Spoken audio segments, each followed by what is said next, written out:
Henry and Gordon were lonely when Thomas left the yard to run his branch line.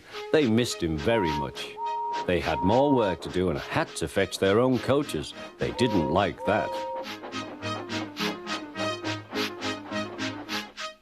James grumbled too. "We get no rest, we get no rest," they all complained. But the coaches only laughed. "You're lazy and slack, you're lazy and slack," they answered. Altogether, the engines were causing the Fat Controller a great deal of trouble. The big stations at both ends of the line each have a turntable.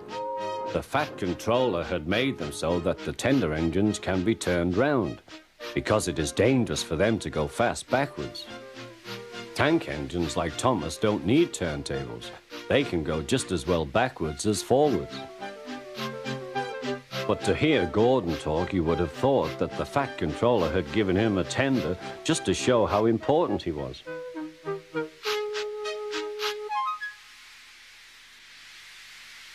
"You don't understand, little Thomas. We tender engines have a position to keep up. It doesn't matter where you go, but we are important. And for the Fat Controller to make us shunt trucks, fetch coaches, and go on some of those dirty sidings, it's not the proper thing." Thomas chuckled and went off with Annie and Clarabelle. "Disgraceful," Gordon hissed as he ran backwards to the turntable. The turntable was in a windy place close to the sea, and if he was not on it just right, he put it out of balance and made it difficult to turn. Today, Gordon was in a bad temper, and the wind was blowing fiercely. His driver tried to make him stop in the right place, but Gordon wasn't trying. The fireman tried to turn the handle, but Gordon's weight and the strong wind prevented him. "It's no good," they said at last. "Your tender upsets the balance. If you were a nice tank engine, you'd be all right. Now you'll have to pull the next train backwards." "Look," called some boys, "there's a new tank engine." "Oh, it's only Gordon back to front." "Hello," called Thomas, "playing tank engines? Sensible engine. Take my advice, scrap your tender and have a nice bunker." Gordon said nothing.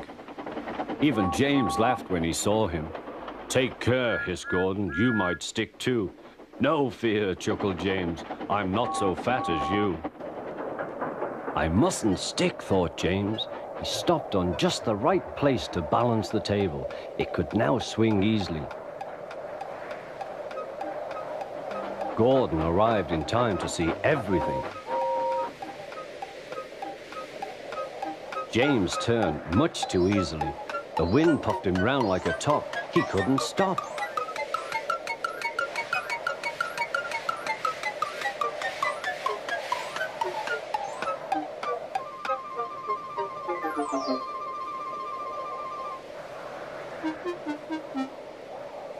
"Well, well," said Gordon, "are you playing roundabouts?" Poor James, feeling quite giddy, rolled off to the shed without a word.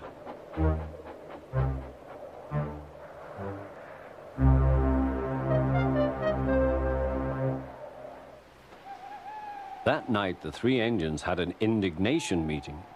"It's shameful to treat tender engines like this. Gordon has to go backwards and people think he's a tank engine. James spins round like a top and everyone laughs at us. And to add to that, the Fat Controller makes us all shunt in dirty sidings. Blech!"